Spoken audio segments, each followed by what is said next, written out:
Eu tinha apenas 13 anos quando tudo na minha vida mudou. Aquela manhã começou como qualquer outra. Meu pai me deu um beijo e disse tchau antes de sair para o trabalho. Ele era gerente de obra em uma construtora. Minha mãe nem levantou os olhos do celular quando ele saiu. Lembro de achar aquilo estranho, eles costumavam ser tão carinhosos um com o outro.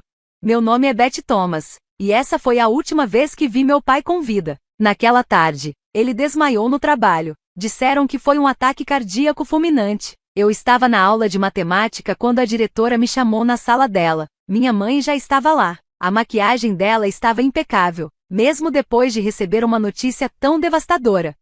Seu pai se foi, Beth, ela disse, numa voz calma, calma até demais. Comecei a chorar, mas minha mãe só ficou sentada, me dando tapinhas leves nas costas, como se aquilo não significasse nada. Mais tarde, naquela noite, ouvi ela falando ao telefone com a amiga dela, Laura. Eu não estava tentando escutar, mas a nossa casa tinha paredes finas, dava para ouvir tudo. Na verdade, Laura, isso pode ser o melhor, disse ela, em voz baixa, mas clara. Ser viúva parece melhor do que ser divorciada. Além disso, fico com tudo sem precisar lidar com advogados. E então ela riu. Sim, ela realmente riu. Eu sei, continuou. Vou fingir ser a viúva triste no funeral. Já até escolhi o vestido preto perfeito. Eu estava sentada na escada, com a mão na boca, tentando não gritar. A irmã do meu pai, tia Ellen, foi a única que pareceu enxergar a verdade. Enquanto todo mundo dava os pêsames para minha mãe de coração partido no funeral, tia Ellen apenas balançava a cabeça. Ela sabia, sempre soube como minha mãe tratava mal o meu pai. Não demorou muito para a mãe seguir em frente. Apenas 4 meses depois, ela começou a trazer um homem para jantar. O nome dele era Peter Fernandes, e ele tinha 2 filhos de um casamento anterior, Adam, de 12 anos, e Joyce, de 11. Minha mãe preparava jantares enormes e caprichados quando eles vinham, algo que ela nunca fez para o meu pai. Uma noite, ela se virou para mim com aquela voz doce demais e disse: Beth, querida, Peter e eu temos algo para te contar. Eu já sabia o que vinha, o jeito como eles estavam sentados juntinhos no sofá, de mãos dadas, minha mãe sorrindo como uma adolescente. Estava na cara, eles iam se casar. Não é maravilhoso? Agora você vai ter um novo pai e 2 irmãos, disse minha mãe, toda animada. Forcei um sorriso, mas meu estômago embrulhou. Que ótimo! Mamãe, parabéns! Peter também sorriu para mim, mas não parecia um sorriso verdadeiro. Adam e Joyce estão tão felizes em ter uma nova irmã, ele disse. Mas eu já tinha visto como os filhos dele olhavam para mim nas visitas, como se eu fosse sujeira grudada na sola dos sapatos caros deles. Naquela noite, liguei para a tia Ellen e chorei por horas. Ela me ouviu sem interromper, com toda a paciência do mundo, e então disse algo que nunca vou esquecer. Querida, às vezes a família que a gente escolhe é mais importante do que a família em que a gente nasceu. E ela tinha razão. Adam e Joyce se mudaram para nossa casa só uma semana depois da lua de mel. Imediatamente tomaram os melhores quartos da casa. Até a minha sala de jogos virou o estúdio de arte da Joyce. Quando tentei falar alguma coisa, minha mãe simplesmente disse: Não seja egoísta, Beth, precisamos fazer com que eles se sintam bem-vindos agora que somos uma família. Depois que ela se casou com o Peter, parecia outra pessoa. Passava horas ajudando a Joyce com trabalhos da escola ou indo aos treinos de futebol do Adam. Enquanto isso, eu jantava sozinha no meu quarto. O jeito como ela olhava pro Peter era como se ele fosse o homem mais incrível do mundo. Nunca vi ela olhar pro meu pai daquele jeito. Adam precisa de chuteiras novas, ela dizia. Joyce vai fazer aulas de arte nesse verão. Sempre havia dinheiro para as necessidades deles, mas quando eu pedi algo simples, até mesmo material escolar, ela suspirava fundo ou revirava os olhos, como se eu estivesse exigindo o mundo. Chegou um ponto em que eu simplesmente parei de pedir. Eles começaram a fazer viagens juntos. Não eram viagens luxuosas, mas escapadas de fim de semana para outras cidades ou acampamentos em parques estaduais. Eu nunca era convidada. Você vai ficar entediada, ela dizia, sem nem me olhar, enquanto preparava lanches especiais para Adam e Joyce. E alguém precisa cuidar do gato, né? Então, eu passava esses fins de semana com a tia Ellen. A casinha dela era mais lar para mim do que a minha própria casa. Ela nunca teve filhos, mas sempre me tratou como a filha que ela teria amado ter. Isso não está certo, Beth, ela dizia, enquanto eu desfazia minha mala pela 1000ª vez. Uma mãe não devia ter filhos favoritos. Eu só dava de ombros, fingindo que não doía. Pelo menos eu tenho você, tia Ellen, sussurrei uma noite. Quando fiz 17 anos, comecei a pensar seriamente na faculdade. Durante o jantar, no momento em que todos pareciam felizes, resolvi tentar. Mãe, eu queria conversar sobre inscrições para a faculdade. Estou pesquisando cursos online. Penso em fazer administração. O garfo da minha mãe caiu no prato. Faculdade? Beth, a gente não pode bancar sua faculdade. Temos que pensar na educação do Adam e da Joyce. Adam deu um sorrisinho do outro lado da mesa. Joyce nem tentou esconder o orgulho estampado no rosto. Peter continuou comendo como se aquela conversa não tivesse nada a ver com ele. Mais tarde naquela noite, fui até a cozinha e a confrontei. E o dinheiro do papai? Ele não tinha seguro de vida? Ele economizou por anos. O rosto dela endureceu na hora. Usei aquele dinheiro para cuidar de você nos últimos 5 anos, disse, estalando a língua como se eu estivesse sendo ingrata. Roupas, um teto sobre a sua cabeça. Você achou que isso era de graça? Minha mãe disse, pare de agir como se merecesse tudo. Você não pode simplesmente esperar que eu te dê as coisas. Fiquei parada, em choque com as palavras duras dela. Eu sabia que ela estava mentindo. Meu pai trabalhou a vida inteira, economizando para o meu futuro. E agora? Tudo aquilo tinha sumido. Ela gastou cada centavo na nova família perfeita dela, enquanto eu fui deixada para trás. Naquele fim de semana, fui para a casa da tia Ellen. Meus olhos ainda estavam cheios de lágrimas. Sentamos à mesa da cozinha, e o cheiro de café fresco preenchia o ar enquanto eu contava tudo, como minha mãe destruiu meus sonhos de faculdade e como tudo parecia tão injusto. Tia Ellen ouviu em silêncio, segurando a caneca quente com as 2 mãos. Quando terminei de falar, ela se levantou e foi direto para o escritório, sem dizer uma palavra. Ouvi ela abrindo e fechando gavetas. Então, voltou com um envelope grosso na mão. Seu pai veio me ver cerca de 3 semanas antes de morrer, ela disse, colocando o envelope sobre a mesa. Ele parecia preocupado, como se soubesse que algo ruim podia acontecer. Me deu isso e fez eu prometer que guardaria com segurança até que você estivesse pronta para a faculdade. Minhas mãos tremiam quando abri o envelope. Dentro, havia um extrato bancário com uma conta poupança grande em meu nome. Tia Ellen estava listada como curadora. Meu pai havia guardado dinheiro secretamente por anos só para mim. Sua mãe estava agindo de forma estranha naquela época, tia Ellen disse, com a voz suave. Seu pai queria garantir que o seu futuro estivesse seguro, não importasse o que acontecesse. Esse dinheiro vem rendendo desde então. Comecei a chorar de novo, mas dessa vez não foi por tristeza, foi porque me senti profundamente grata, amada, mesmo depois de partir. Meu pai ainda estava cuidando de mim. Não podemos contar nada à sua mãe sobre isso, Ellen disse. Enxuguei os olhos, e ela apenas assentiu, em silêncio. Estávamos em acordo. Nos 3 anos seguintes, foquei completamente nos estudos. Mantenho meus planos para a faculdade em segredo. Adam e Joyce nunca perderam a chance de me zoar. Ei, Beth, Adam dizia nos corredores, com um sorriso debochado. Ouvi dizer que o restaurante no centro está precisando de lavadora de louça. Melhor correr lá e deixar seu currículo. Joyce ria e acrescentava. Talvez, se você tiver sorte, eles deixem você limpar as mesas também. Eles riam como se aquilo fosse a piada do século. Eu passava por eles em silêncio. Não respondia. Meu silêncio parecia irritar mais do que qualquer resposta que eu pudesse dar. Então, finalmente chegou o dia da minha formatura. Eu mal tinha tirado o cabelo e a beca quando minha mãe e Peter me chamaram para ir até a sala de estar. Eles estavam sentados no sofá como 2 juízes prontos para dar um veredito. Fiquei em pé diante deles, esperando. Beth, Peter começou com uma voz firme, você já tem 19 anos. Fomos mais do que generosos até aqui, mas você precisa entender que não pode viver aqui para sempre. Tá na hora de arrumar um emprego e se sustentar. Eu sorri, com calma.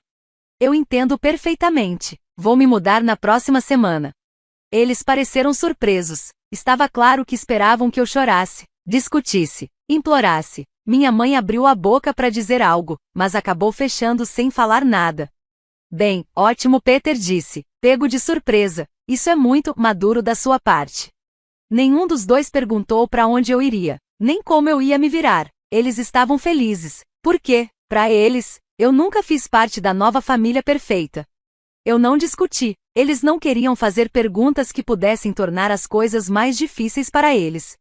O dia da mudança chegou mais rápido do que eu imaginava. Arrumei tudo que eu tinha em 3 caixas de papelão e 2 malas. Não era muito. Parecia que, no fundo, eu vinha me preparando para esse momento há muito tempo sem nem perceber. Exatamente às 10 da manhã, tia Ellen chegou no seu Honda azul. Eu a observei pela janela do meu quarto, esperando que alguém da casa saísse para se despedir, mas ninguém saiu. Mesmo tendo visto as cortinas do quarto da Joyce se mexerem, ninguém veio dizer adeus. Enquanto partíamos, olhei pela janela do carro e vi a casa onde cresci ficando cada vez menor no espelho lateral, até desaparecer completamente. Eu não chorei.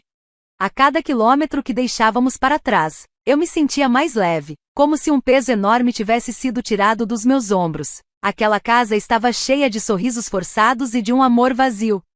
Finalmente, eu estava livre. Naquele verão, comecei a trabalhar no Café Sunshine, servindo cafés e sanduíches para clientes gentis que sempre sorriam e deixavam boas gorjetas. A Dona Walter, era muito querida, até me deixava fazer horas extras para que eu conseguisse juntar mais dinheiro para a faculdade. Em setembro, embarquei em um avião rumo ao West Virginia University, 2 estados longe de tudo que eu já conhecia. Entrei para o curso de administração de empresas. Não foi fácil, mas me dediquei de corpo e alma. Minha colega de quarto, Jaqueline, se tornou minha primeira amiga de verdade desde o ensino médio. No começo, ela não sabia muito sobre meu passado, mas quando ouviu toda a minha história, apenas me abraçou e disse: "A perda é deles, garota, só deles." A página da minha mãe no Instagram se tornou a única janela para a vida que deixei para trás. Lá estavam eles, sorrindo nos jogos de futebol do Adam, aplaudindo a exposição de arte da Joyce no WIS, postando fotos de praia das férias em família. As legendas pareciam comerciais de margarina. Orgulhosa dos nossos filhos incríveis. Nada melhor do que tempo em família. Nunca fui mencionada, nem uma vez. Era como se eu nunca tivesse existido. Nos feriados, eu ia para casa da tia Ellen, cozinhávamos juntas, assistíamos filmes antigos, criamos nossas próprias pequenas tradições que, para mim, significavam muito mais do que qualquer um daqueles jantares familiares estranhos de antigamente. Às vezes, tia Ellen me pegava olhando as postagens da minha mãe nas redes sociais, com carinho. Ela pegava meu celular e dizia: "Não faça isso com você mesma, você está escrevendo sua própria história agora."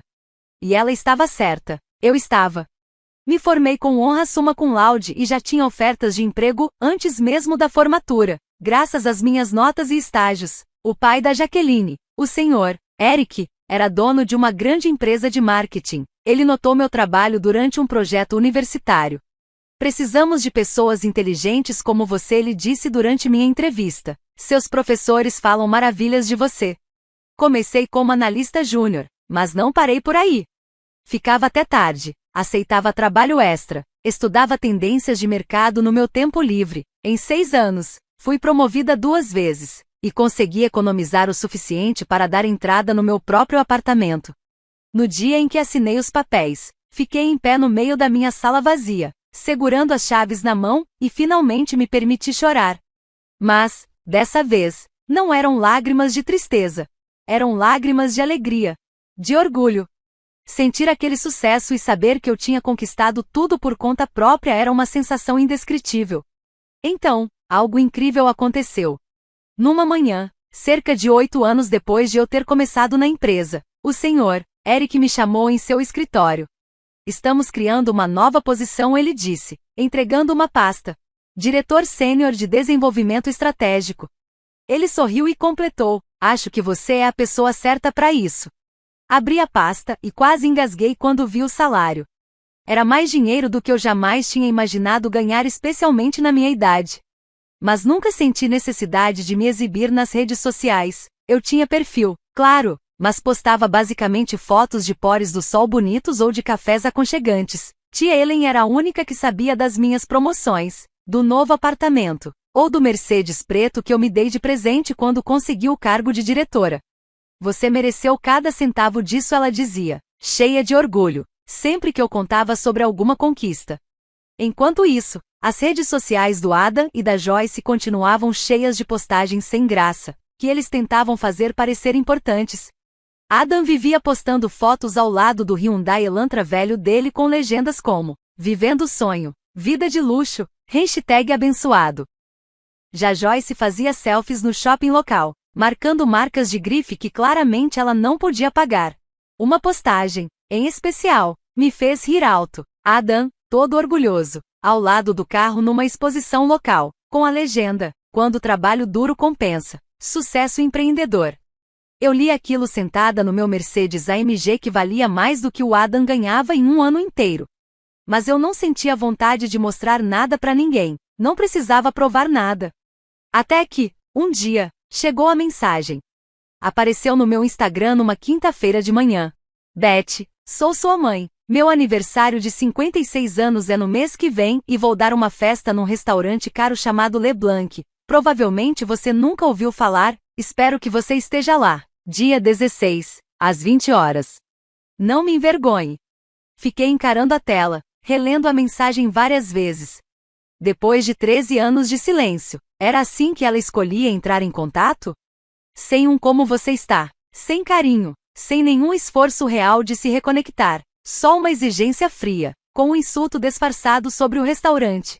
Quase apaguei a mensagem, mas alguma coisa me impediu. Talvez fosse curiosidade, ou talvez eu só quisesse ver como aquilo ia terminar. Liguei pro Sr. Eric e pedi uma semana de folga. Naquela noite, tomando chá na cozinha quente da tia Ellen, ela me fez a pergunta que eu mesma estava me fazendo.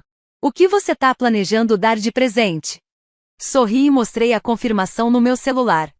Era um pacote de férias de luxo para a Austrália, 3 semanas em um resort 7 estrelas, com voos de primeira classe incluídos. Tudo tinha custado cerca de $220.000. Os olhos da tia Ellen se arregalaram. "Beth, isso é demais. Ela não merece." "Ah, eu sei que não merece", respondi, rindo e tomando mais um gole de chá. Mas imagina só a cara dela quando perceber o que perdeu. A filha que ela descartou acabou sendo mais bem-sucedida do que ela jamais sonhou. Só quero ver a reação quando ela perceber o quão errada estava sobre mim. Tia Ellen riu e balançou a cabeça. "Você é um pouquinho má", disse, com um sorriso. E eu adorei. Na noite da festa da mamãe, usei um vestido Chanel simples, mas elegante. Era discreto, mas o preço dele daria para comprar umas 10 daquelas roupas espalhafatosas que eu acabaria vendo naquela noite. Peguei um táxi de propósito. Sabia que isso só aumentaria as falsas ideias que eles tinham sobre a minha vida.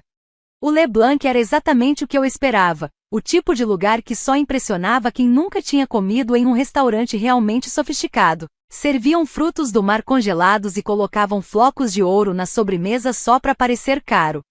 Depois de tantos jantares de negócios em lugares de verdade, aquele restaurante parecia uma lanchonete enfeitada.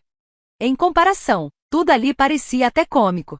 Uma anfitriã me conduziu até uma sala privativa onde a festa já estava animada. Mamãe estava sentada na cabeceira da mesa, usando um vestido de lantejoulas brilhantes que cintilava sob o lustre. Peter estava ao lado dela, com Adam e Joyce de cada lado, todos agindo como se fossem da realeza.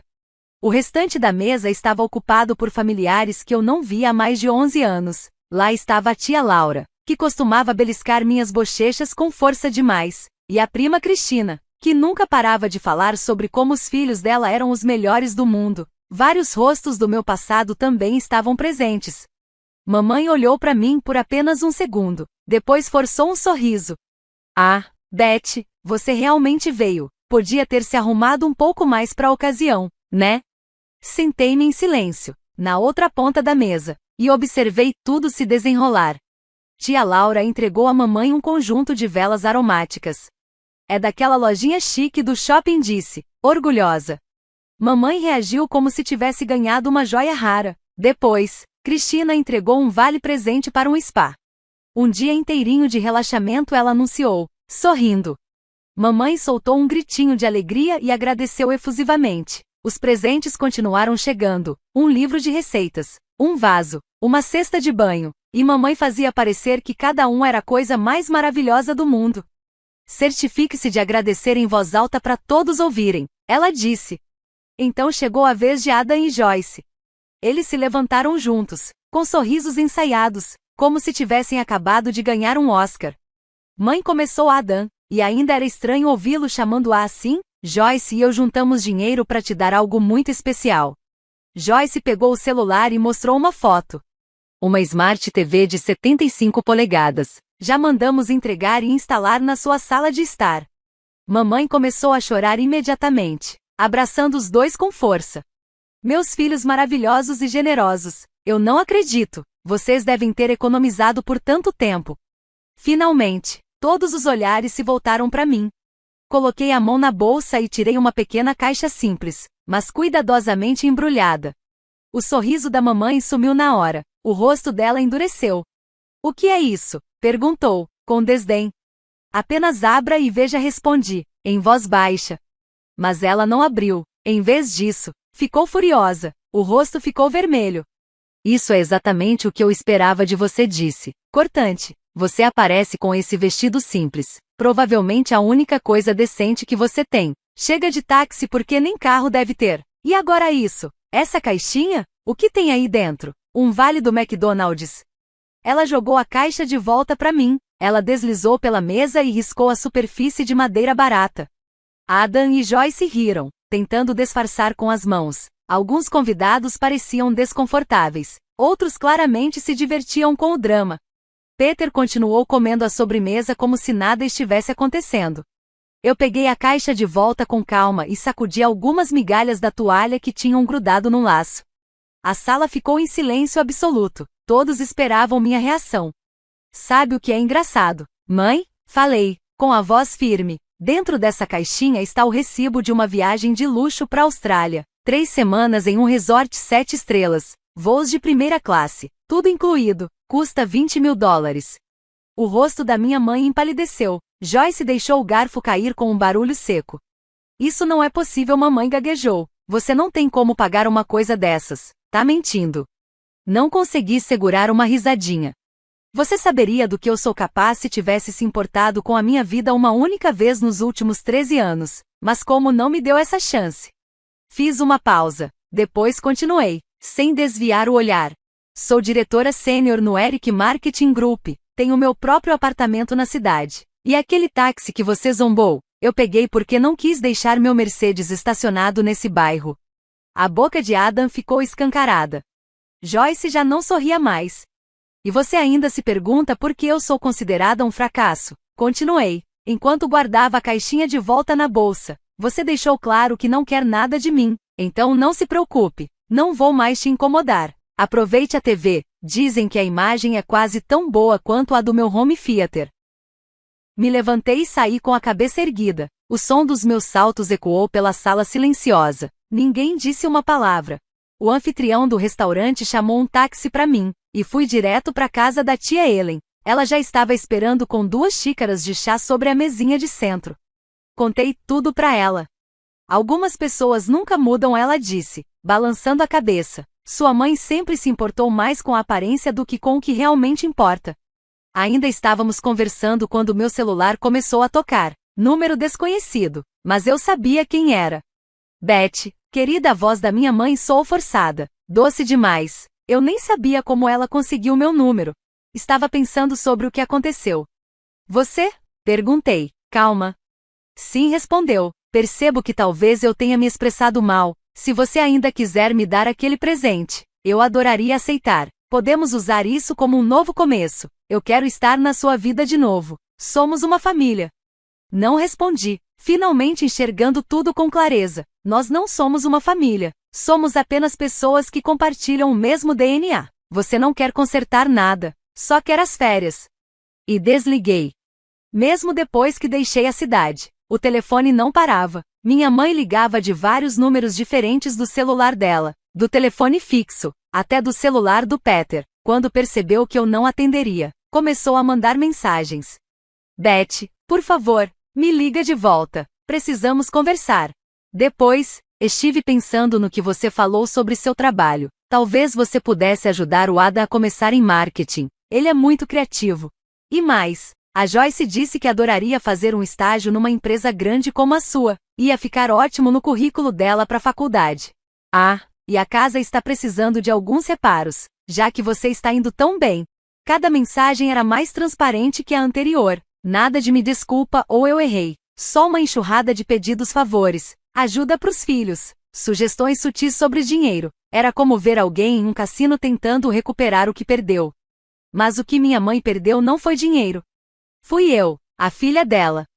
Li cada mensagem como quem lê um relatório de trabalho, sem sentir muita coisa. Era até interessante observar os padrões, parecia um estudo de como as pessoas tentam conseguir o que querem. Ela usou de tudo. Culpa, eu sou sua mãe. Como você pode me ignorar? Bajulação, você se tornou uma mulher tão bem-sucedida. Manipulação, família deve se ajudar. Ameaça emocional, vou contar a todos que você abandonou sua própria mãe. Uma semana depois que voltei para casa, tia Ellen me ligou. Sua mãe não para de me ligar, ela disse. E adivinha? Hoje ela apareceu aqui na minha casa.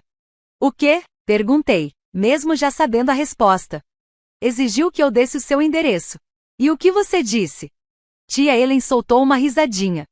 Disse que se ela não saísse da minha propriedade, eu chamaria a polícia. Você precisava ver a cara dela. Ficou repetindo que tinha o direito de saber onde a filha dela mora. Eu lembrei a ela que esse direito ela abriu mão há muito tempo.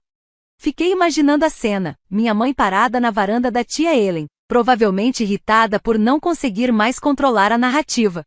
Vestida com uma daquelas roupas chiques, provavelmente tentando forçar a entrada para conseguir o que queria. Era o mesmo comportamento de sempre, o mesmo que eu vi minha vida inteira, mas agora, eu enxergava aquilo com clareza, não era amor, era interesse. Ela não levou isso muito bem, tia Ellen continuou. Começou a gritar, dizendo que nós duas éramos ingratas, que ela tinha sacrificado tudo por você. Acho que a vizinhança inteira ouviu o escândalo. Quando percebeu que eu não ia ceder, saiu furiosa. Mas Beth, tenha cuidado, ela parecia desesperada. Já bloqueei ela em tudo, tia, respondi. Redes sociais, telefone, e-mail, até avisei a segurança do meu escritório para não deixá-la entrar, caso apareça. Depois que desligamos, caminhei pelo meu apartamento, olhando ao redor. Tudo ali foi conquistado com muito esforço. Os móveis modernos que escolhi a dedo, as obras de arte nas paredes, a vista incrível da cidade da minha janela. Cada detalhe era fruto do meu trabalho, da minha dedicação. Então pensei nas mensagens da minha mãe. Agora que ela sabia que eu tinha dinheiro, de repente se interessava pela minha vida. No fundo, era quase cômico. Ela jogou fora qualquer chance de ter uma relação verdadeira comigo só para manter a aparência de uma família perfeita. E agora queria se reaproximar, não por mim, mas para se exibir com alguém bem-sucedido. Mas se teve algo que ela me ensinou ainda que da pior forma foi que família não é só sangue, nem papel. Família é amor, é apoio, é estar presente nos momentos bons e, principalmente, nos difíceis. E isso eu encontrei com a tia Ellen. Na manhã seguinte, liguei para a agência de viagens e pedi para alterar o nome no pacote de férias para a Austrália. Agora estava registrado como Ellen Thomas. Quando contei para ela, tia Ellen tentou recusar. Não, minha querida, isso é demais. Mas eu apenas sorri e disse: você merece isso mais do que ela jamais mereceu. Você foi mais mãe para mim do que ela algum dia foi. Tia Ellen me abraçou forte. Pela primeira vez em muitos anos, eu senti de verdade que estava exatamente onde eu devia estar.